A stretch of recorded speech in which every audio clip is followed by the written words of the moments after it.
Imposing, flexible, able to sail fast and launch devastating air strikes at long range, aircraft carriers are the ultimate expression of national power. And many of the world's best armed countries are acquiring them. China, Russia, India, Brazil, the UK, France, America. But just getting your hands on a flat top is hardly enough.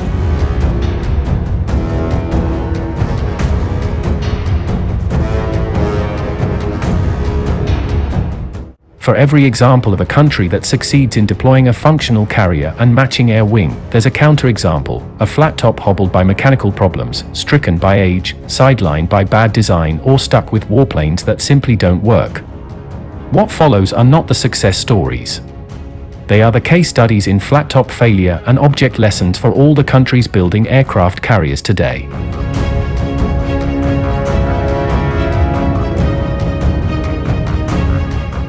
The Admiral Kuznetsov, Russia's only aircraft carrier, was launched in 1985 and joined the fleet in 1991. Since then, the 55,000-ton, fossil fuel-powered flat top has managed just 4 frontline deployments, all of them to the Mediterranean, and all of them just a few months in duration. By contrast, American flat tops typically deploy for at least 6 months every 2 years. The nuclear-powered USS Enterprise, commissioned in 1962, completed 25 deployments before leaving service in 2012.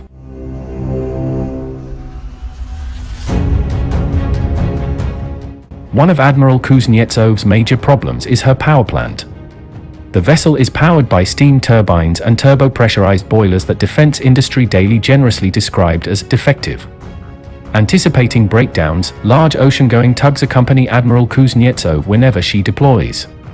Poor maintenance makes life difficult and dangerous for Admiral Kuznetsov's 1,900 sailors. A short circuit started a fire off Turkey in 2009 that killed 1 seaman.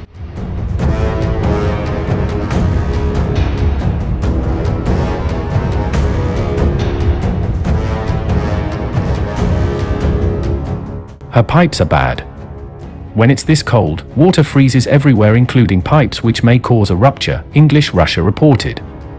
To prevent this, they just don't supply almost 60% of the cabins with water, neither in winter nor in summer. The situation with latrines is just as bad. The ship has over 50 latrines, but half of them are closed. Almost 2,000 men.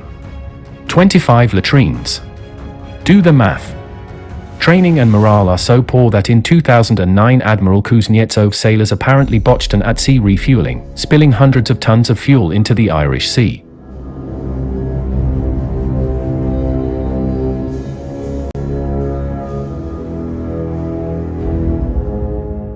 And even when the ship functions as intended, her design limits her utility. Admiral Kuznetsov does not have steam catapults like American flat tops do. Instead, her Sukhoi fighters launch into the air off a bow ramp. The fighters must stay light, meaning they can carry only a few air-to-air missiles and a partial fuel load. Their patrol endurance is measured in minutes rather than hours. English Russia summed up the Russian aircraft carrier's fundamental limitations succinctly. Actual aircrafts visit this ship pretty rarely.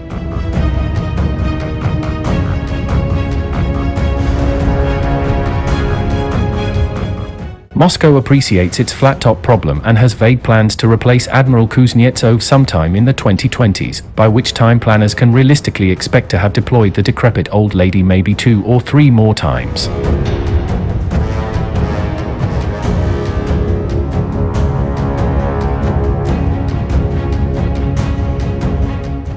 Admiral Kuznetsov's ill repute did not deter the Indian and Chinese governments from acquiring second-hand Russian carriers. China's Liaoning, a rebuilt sister ship of Admiral Kuznetsov, began limited testing in the summer of 2012, serving a mostly educational role while a Chinese shipyard slowly built a new carrier from scratch. Outfitted with the same faulty power plant and performance-limiting bow ramp, Liaoning is unlikely to venture far from shore or send her lightly loaded J-15 fighters, copies of Russian Sukhois, into serious combat. In a rare pique, Chinese state media denounced the J-15s as flopping fish.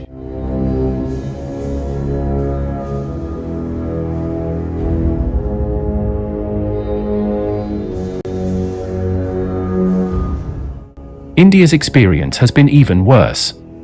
In 2004, New Delhi inked a $1.5 billion deal for the 1982 vintage Russian flat-top Admiral Gorshkov. In Russian service, the 45,000-ton vessel had carried a few helicopters and small Yakovlev jump jets. The Indians paid to have the flight deck expanded and a bow ramp fitted to accommodate up to 16 MiG-29 fighters. Renamed Vikramaditya, the flat-top was due to enter service in 2008. But the poorly managed Russian shipyard was overwhelmed by the scale of the refit. The cost doubled and trials were bumped back to September 2012. And when the crew pushed the conventionally powered ship to her theoretical top speed of 32 knots, her boilers overheated.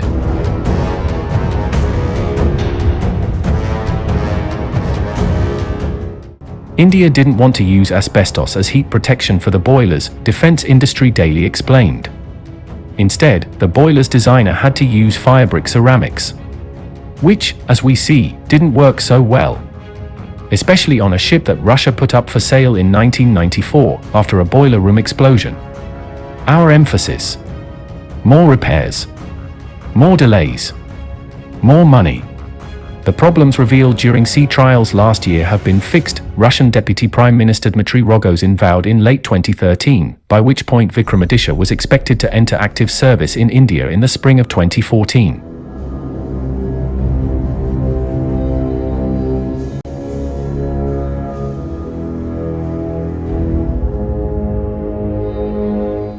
Active service being a relative term.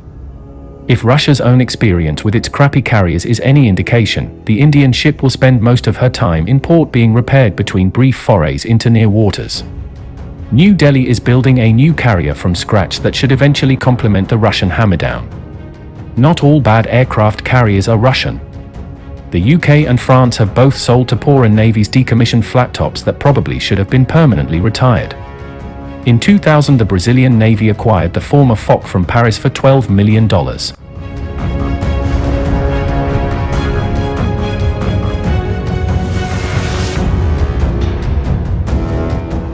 Commissioned into French service in 1963, the 33,000-ton, non-nuclear Foch carried 40 fighters and helicopters. Unlike Russian flat-tops, Foch had a steam catapult, allowing her to boost heavily laden planes off her deck. The Brazilians renamed her Sao Paulo and, for the first 4 years, busily sailed the second-hand vessel in a series of regional exercises, practicing with her upgraded A-4 fighters, sailing with the American carrier USS Ronald Reagan, and even qualifying Argentinian planes for deck operations. Sao Paulo was, and remains, Latin America's only aircraft carrier.